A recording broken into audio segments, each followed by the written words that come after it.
One of the things that can get you to the next level as a strategist, as a planner, as someone who is really taken seriously by your team, is to really look at the world through an 80-20 lens.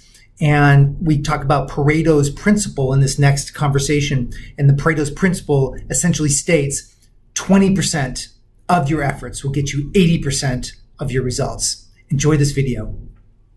So Pareto, who was this person? In the middle of the 1800s, Pareto's principle is, it's a real law. It's not a concept, it's a law.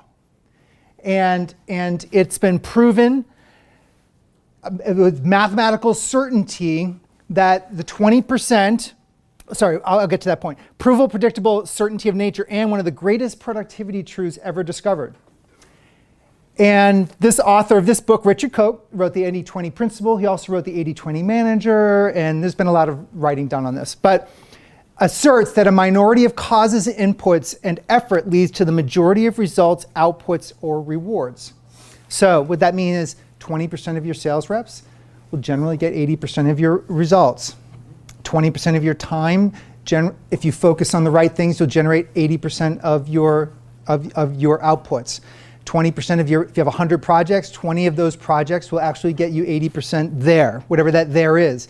And then there's actually another level of thinking is of the 20%, if you take another 20% of the 20%, it's the hyper Pareto, that actually gets you to the one thing. And one of the books in here is actually called The One Thing.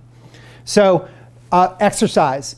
We can eat all the food and follow all the diets, but typically there's a couple foods, 20% of the foods are going to get us, or 20% of the foods we don't eat are going to get us the results we're looking for. So you can take this in a lot of fun different ways.